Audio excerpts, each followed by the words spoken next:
Hi everyone, পুজো চলে এসছে আর এই কটা প্রোডাক্ট দিয়ে আজকে একটা লুক ক্রিয়েট করব, যেই লুকটা তোমরা যে কোনো কিছুর সাথে করতে পারো। আমি একটা ময়শ্চারাইজার দিয়ে নিচ্ছি প্রথমে প্লামে। তোমরা যে কোনো ময়শ্চারাইজার দিতে পারো যেটা তোমাদের স্যুট। ময়শ্চারাইজার দেওয়াটা ম্যান্ডেটরি। আর তোমরা যদি এসিতে বসে মেকআপ করো তাহলে তোমাদের অয়েলি স্কিন হলেও তোমরা এমন একটা ময়শ্চারাইজার নেবে যেটা তোমার স্কিনটাকে হাইড্রেট করে। সকাল দুপুর বিকেল যখনই বেরোচ্ছ তুমি সানস্ক্রিনটা কিন্তু অবশ্যই মাখবে, কারণ সানস্ক্রিনে অনেক রকম প্রোটেকশন দেওয়ার একটা ব্যাপার থাকে।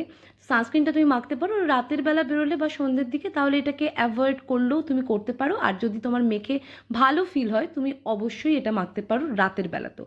চোখে লেন্স পরে নিয়েছি কারণ একটা সিম্পল লুক ক্রিয়েট করতে গেলে লেন্সটা খুব অ্যাট্রাকটিভ লাগে, সেই কারণে। এবার দেখো আমার কি অবস্থা, আমার পরিস্থিতি খুব খারাপ।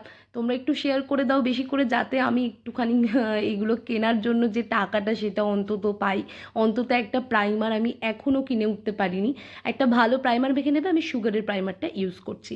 এটা তোমাদের যেখানে যেখানে ওপেন পোর্স আছে বলে মনে হয় সেটা মাখবে। আর দেখো আমার মুখে বেশ খানিকটা লোম আছে, আমি ওগুলোকে আর কাটছি না, কারণ পুজোর আগে ওটাকে কাটলে সেটাই বেটার হবে। মানে আমি ওয়াক্সিং করিনি ওই জায়গাটাতে। এটা আমার বেস্ট প্রোডাক্ট আজকের। ইনসাইডের প্রচণ্ড রিজনেবল এইচডি একটা কনসিলার, আমার ভীষণ পছন্দের কনসিলার। এটা আমার স্কিনটাকে এত সুন্দর বেশি কভার আপ করে, যেখানে যেখানে আমার প্রবলেম আছে স্কিনে, হালকা যেখানটাতে ডার্ক একটুখানি আছে আমি সেখানটাতে এটা মেখে নিচ্ছি। আর আমি এটা ব্রনসনের যে স্পঞ্জ সেটা ইউজ করছি, বিউটি ব্লেন্ডারটা। তো আমার এই সাইডটাতে অতটা বেশি ডার্ক স্পট নেই, যে কারণে আমি হালকা দিচ্ছি, ওই দিকটাতে একটু বেশি আছে বলে বেশি দিচ্ছি। আর চোখটাকে কনসিল করার জন্য, মানে চোখের নিচটা আমার সেরকম ডার্ক সার্কেল নেই, তবু আমি হাইলাইটের জন্য এই শেডটাকে ইউজ করি আমার চোখে দেওয়ার জন্য। এবং আমি উপরেও কিন্তু সেম জিনিসটা ইউজ করি। আর একটা কথা, এই কনসিলারটা কিন্তু বেশিক্ষণ ধরে তোমরা রাখবে না, তাহলে শুকিয়ে যাবে। যেখানে যেখানে দিচ্ছ সেখানে সেখানে ব্লেন্ড করে নিয়ে তারপরে আবার অন্য জায়গায় দাও, তাহলে এটা অনেক সুন্দরভাবে ব্লেন্ড হবে। আমার আরেক সাইডের চোখেও দিয়ে নেবো, এবং এটা দিয়ে কিন্তু আমি আমার আইব্রোটাতেও করব। দেখো আমি দিচ্ছি এক এক জায়গায়, এবং আমার যে আপার লিস্টটা আছে ওখানে বেশ খানিকটা লোম থাকা সত্ত্বেও কিন্তু সুন্দরভাবে ব্লেন্ড হয়ে গেছে। আর আইব্রোটাও আমি একটুখানি স্পুলি দিয়ে কোম্ব করে নিলাম। তারপর আমি এই যে একটা সুন্দর ব্রাশ রয়েছে, এই ব্রাশটা দিয়ে কিছুতেই ফোকাস হচ্ছে না, ব্রাশটা কিছুতেই না, দেখো এবার হয়েছে। এটা নায়কার একটা ব্রাশ, এইটা দিয়ে না আমি একটা হালকা ব্ল্যাক শেড নিয়েছি, সেটা দিয়ে আমি আইব্রোটাকে একটু ফিল আপ করে নিচ্ছি। আমি বেশি কিছু করছি না, একদম সিম্পলভাবে। আর আইব্রোটাকে ক্লিন করাটা খুব দরকার, হ্যাঁ, তাহলে একটা শার্প লুক আসে। দেখো আমি ক্লিন করার জন্য সেম ওই কনসিলারটাই নিচ্ছি, এটা দিয়ে এই আইব্রোটাও করে নেব আর পাশেরটাও করে নেব। তোমরা দেখবে এই দুটো আইব্রো করার পর মুখটা কতটা ক্লিন লাগবে। এই দেখো অনেকটা ক্লিন লাগছে মুখটা।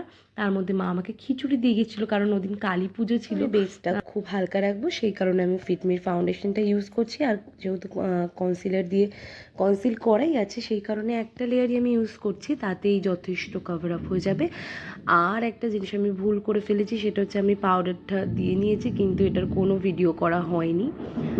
বাইরে প্রচণ্ড বিদ্যুৎ চমকাচ্ছে গাইস। যে কটা শেড আমি দেখালাম মোটামুটি সেই কটা শেডই আমি ইউজ করব, কিন্তু কখন কোনটা ইউজ করছি আই হ্যাভ নো আইডিয়া। কারণ যখন যেটা মনে হচ্ছে কম, যখন যেটা মনে হচ্ছে দিলে ভালো লাগে, আমি তখন সেটা ইউজ করছি। প্রথমে একটা হালকা ব্রাউন শেড নিয়ে আমি আমার ক্রিজ এরিয়াটাতে পুরো একটা লাইন করে নিয়েছি, কিন্তু এমন লাইন করবে যাতে কোনো কিছু হার্শ না লাগে, ব্লেন্ডিংটা যাতে খুব ভালো করে হয়। তারপর একটা ডার্ক শেড নিয়ে নিয়েছি আমি, এটা বেগুনি কালার, একদম বেগুনি যে কালারটা সেটা দিয়ে আমি দু চোখের আইলিডটাই একদম ডার্ক করে নিচ্ছি। আর একটা হালকা বেগুনি কালার দিয়ে সেই কালারটাকে ফুটিয়ে তোলার একটু চেষ্টা করছি যাতে কালারটা এনহ্যান্স হয়। তো আমি পুরো আইলিডে দিয়েছি, তোমরা এরকম পুরো আইলিডে দিয়ে নিতে পারো। তারপরে দেখো আমি এই জিনিসটাই চাইছিলাম, একটু স্মোকিনেস। আর তোমাদের শাড়ির যে কালার সেইটা অনুযায়ী একটা শিমার তোমরা চোখের একদম মাঝ বরাবর দিয়ে সেটাকে হালকা করে ছড়িয়ে দেবে চারিদিকে, তাহলে একটা চোখের না দারুণ সুন্দর একটা এফেক্ট আসে, খুব ভালো লাগে আলোতে গেলে। নিচের দিকে তাকালে, সাইডে তাকালে খুব ভালো লাগে এই ব্যাপারটা। আর আমার হঠাৎ মনে হলো যে আমার ডার্ক শেডটা একটু কমে গেছে সাইড থেকে, সেই কারণে আমি একটু ডার্ক শেডটা দিয়ে নিলাম। এরপরে আমি কাজল দেবো। দেখো আইলিড যেটা আছে, আইলিডের মানে উপরের যে অংশটা আছে আর কি, যেখানে আমরা কাজল দিই তার ঠিক অপোজিট জায়গাটাতে দেখলেই তোমরা, সেখানে একটু কাজল দিয়ে নিলে না চোখটা অনেকটা বেশি গোল গোল লাগে, বেশ ভাল লাগে দেখতে। আমি উপরেও দিয়েছি, নিচেও দিয়েছি।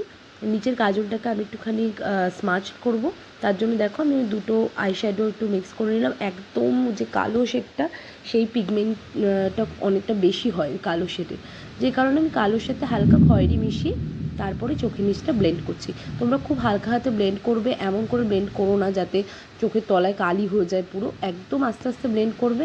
আমি আমার চোখের একদম দেখো আউটার কর্নারে ব্লেন্ডটা করি, আমি ইনার কর্নারে ব্লেন্ডটা করি না, কারণ এক একজনের চোখ তো এক এক রকম হয়। আমার ইনার কর্নারে ব্লেন্ড করলে সেটা দেখতে খুব একটা ভালো লাগে না। এবার আমি চোখে একটা হরিণী চোখ ভাইবস দেওয়ার জন্য একটা এই রকম ব্যাপার করে নিচ্ছি, কাজল দিয়ে নিয়েছি, তারপর একটু আঙুল দিয়ে টেনে নিচ্ছি। যাদের নখ আছে তাদের তো খুব ভালো হবে এই ব্যাপারটা। আর উপরের দিকে একটু কাজল দিয়ে আমি স্মাচ করে নেব।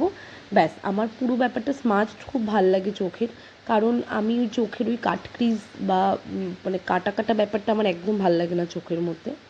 আমি পাগল হয়ে গেছি গাইজ, আমি না এই যদি মেকআপ করতে বসি অনেকক্ষণ ধরে মেকআপ আমার একদম ভালো লাগে না, মাঝখানে মনে হয় আমি যেন কেটে দিই, আর ভাল লাগছে না, তখন একটুখানি কিরকম হয়ে যায়, মাথাটা টাল হয়ে যায়।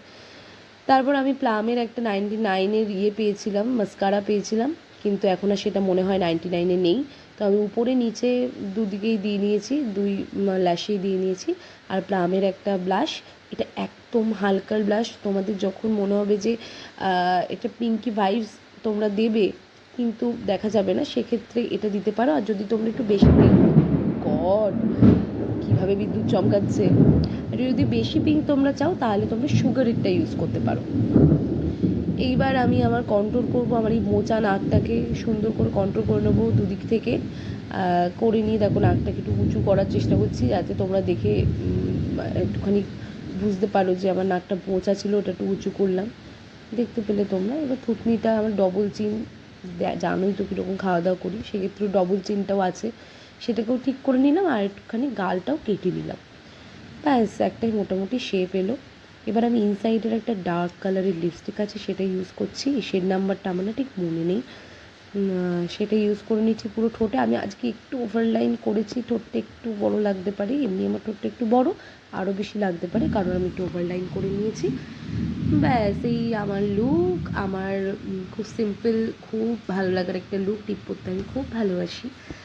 তো এইটাই আমার লুক, তোমরা দেখতে পাবে, একটা রিলসও বানিয়েছি এটা দিয়ে, কানে একটু দুল পড়েছি। আর চুলের গাইজ আমি কিছু করতে পারলাম না, চুলটা এরকমই থাকলো।